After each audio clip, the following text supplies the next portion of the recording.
Right. I've just taken away from a wee viewpoint I was at. It was particularly nice. What I've done since the last video, I was riding along and I saw a sign just saying National Park of the Picos de Europa, and I thought I'll go into what's the National Park, and the roads are a lot narrower and a wee bit more lumpy than the main roads, but the views have been absolutely fantastic. I hope you can see, well, I mean, look at that there. This is what there's lots of around here. And so it's just a gentle, I've got no real plan. I should be going roughly in a loop, and I'll probably ride for another couple of hours and then just put Picos into the sat nav and see how whatever route it takes me back. Yeah, so it's been a great day. It was a wee bit dull, other side of the mountain there.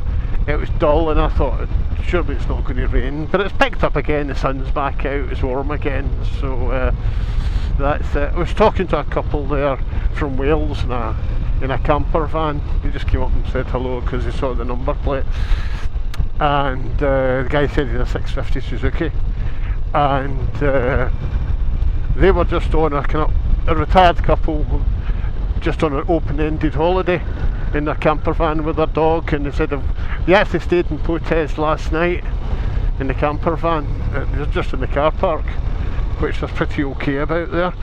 And oh, look, it's a bit bumpy there.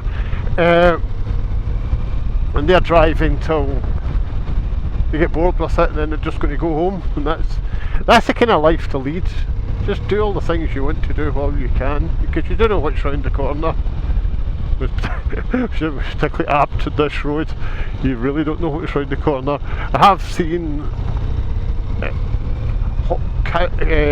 cow droppings on the road, so there could be some loose cows around here, so always just be a wee bit careful not to hit one of them. Also seen a few signs and things for bears, so there must be some kind of bear lives here, but it's going to be one of these things. There'll be small bears that have probably been reintroduced, because in most of these countries bears were hunted to extinction, like in Britain, and a few of the more mountainous countries have reintroduced bears. But it's going to be one of these things. There's probably 20 bears living the entire mountain range, and my chance of seeing them are close to zero, because they avoid humans. You know, just the usual. In theory they're out there somewhere, but I don't think there's any chance of me actually seeing one. Oh, but some lovely mountains here. And it's a great feeling though, just riding without plan, you know, I don't even know what direction I'm travelling. I should be travelling a bit westish and a bit northish, but I might be completely wrong. There's a lovely, again it's a shame, I really ought to get a helmet camera. There's a beautiful village down in the valley there.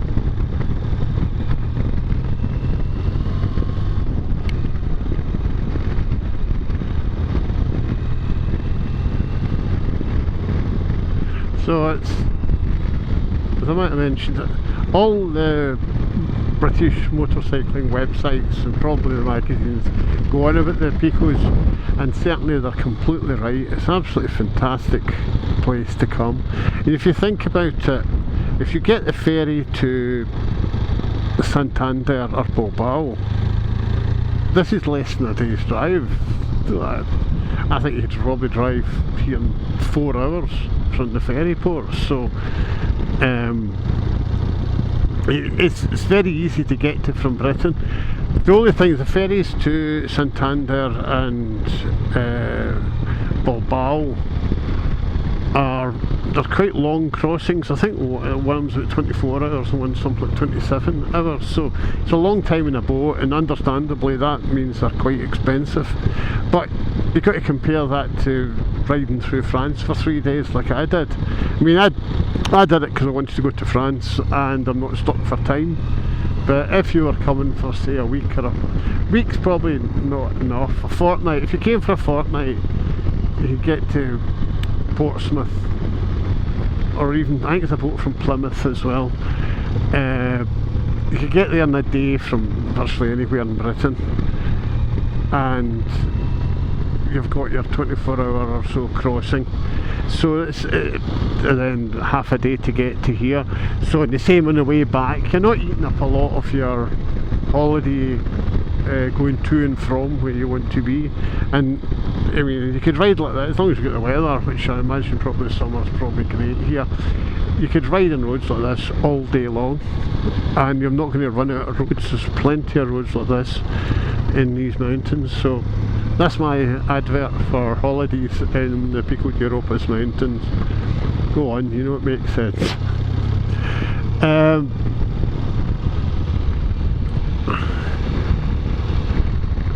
These bends, you sometimes feel you've gone round more than 360 degrees when you go round them.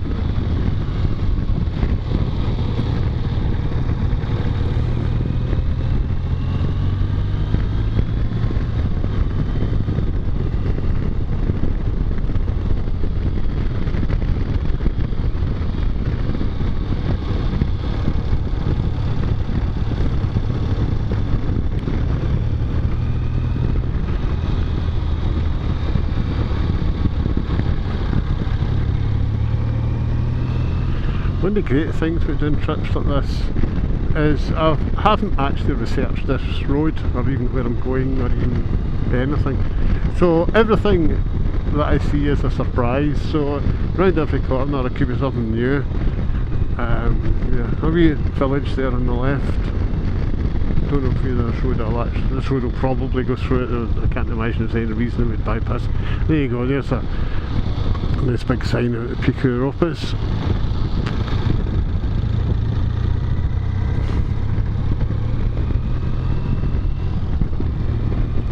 Allegedly, I read this somewhere, and it could be a lot of rubbish, that the mountains get called the Picos de Europa, as in the peaks of Europe, by sailors back in the days when Spain was exploring the Americas.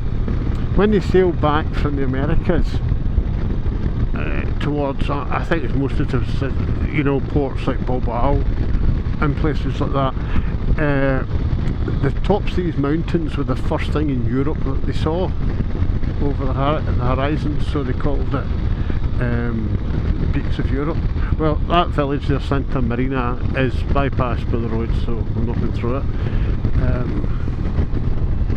Loads and loads of bikes here, everybody gives you a wave, just like in France. Even, as you saw there, Harley Davidson riders, you know, they would cut off their own right arm and, rather than wave to somebody in Britain, but here they're perfectly happy. Oops, I just noticed that guy's got his hazard lights on for some reason. There's a council van, I don't know if he's just going slowly looking for something, or he's warning me of something ahead.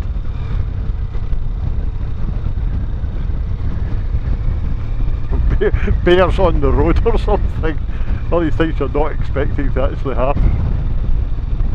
No, maybe he's just going slowly and his hazard lights on.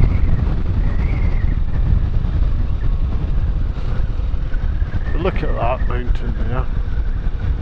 The thing you think, look at these, is how steep they are. I mean, that, you know, if you're into rock climbing, that is a major undertaking.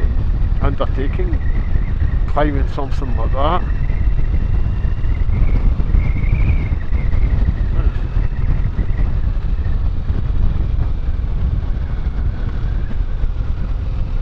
It's something in quotes is there's shops that sell outdoor stuff, and I have seen climbing equipment.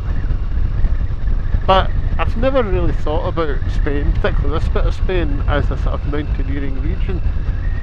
Because you've heard of the Pyrenees and even the Sierra Nevada mountains, but not the Picos. But there must be folk here who do some climbing, which I'd never heard of it before.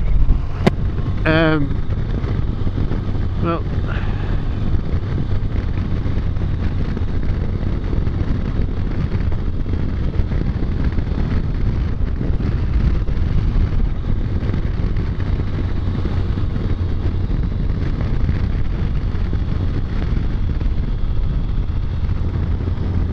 the only thing I'm going to be a wee bit careful of is not running too low in fuel. I should have plenty left for to get to a big town, but I've not seen a petrol station since I left Picos a couple of hours ago, and I don't even know where the kind of next main town is.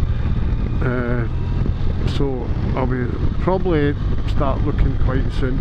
I could go into the sat nav and just press a button for nearest petrol station, but if I don't, I'll give it another bit, and if I don't see anything obvious, I'll probably have to do that.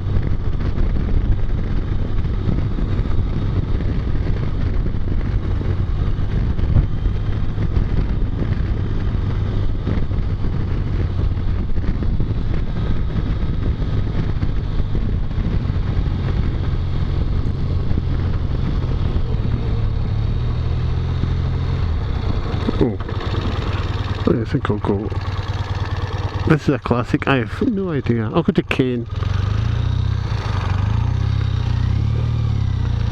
I actually no idea where any of these roads go, but take this one.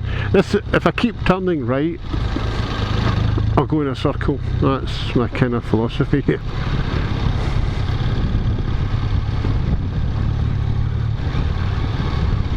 The thing is, I've noticed, like this building I'm just going past here, there's a lot of abandoned buildings, and I don't know obviously the legalities, and you'd have to have a good knowledge of the language, but how it would be about, well, not for a British citizen because it's so hard to settle here, but for someone from somewhere else,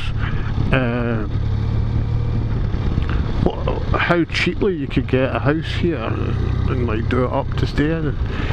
You know, one thing if it had a holiday home, but even with like retirement, I mean, there's a place you could retire to.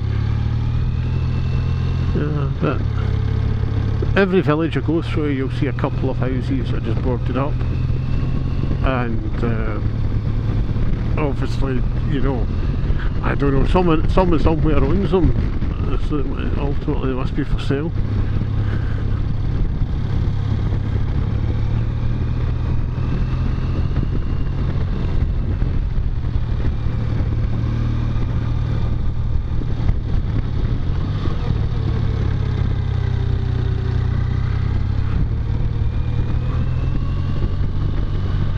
You see a lot of cyclists around here, and a lot of them are old, at least as old as me, and you've seen them away up the mountains and everything. So some really fit people live around here.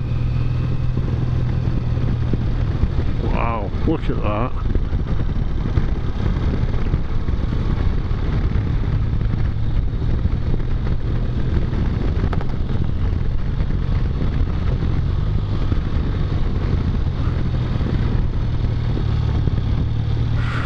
These folk we just passed have cycled up this. Incredible.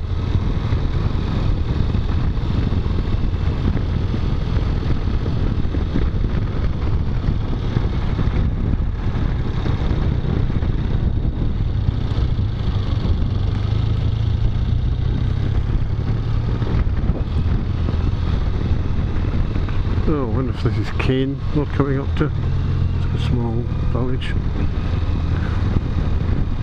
which I can't imagine has got a petrol station.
Seriously, here, sometimes this reminds me of Switzerland, which I didn't expect. It's much greener than I thought it would be here.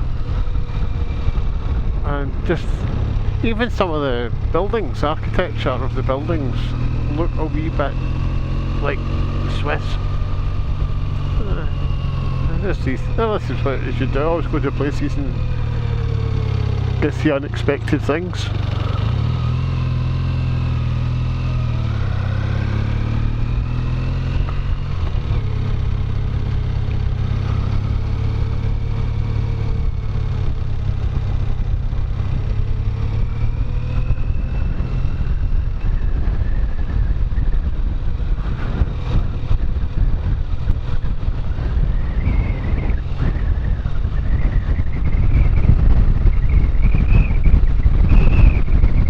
This must be some organised footpath because there's a pedestrian crossing in the middle of nowhere. Signs are not readable, which must be some organised path. Maybe, you never know, it might be another of the pilgrims routes, but I think most of them go on surface roads through towns. But there might have been an old medieval one that went that way, and they still use it. In fact, let's see what this, if I can. I'm trying to read what these paths would do. Oh, just pedestrian path, and there's a wee monument there. So another bit of deer thing on it. Oh, here we go. This is what we've come here for.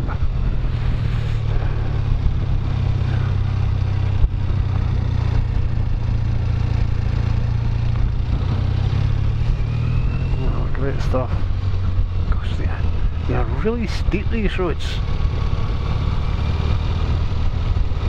Another pedestrian crossing. There you go.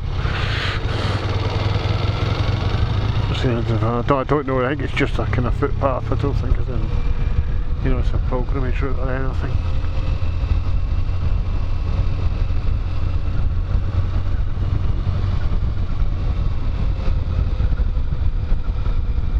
Right, if I find a wee place, I might just pull in here and stop the camera because that'll do me for a wee bit.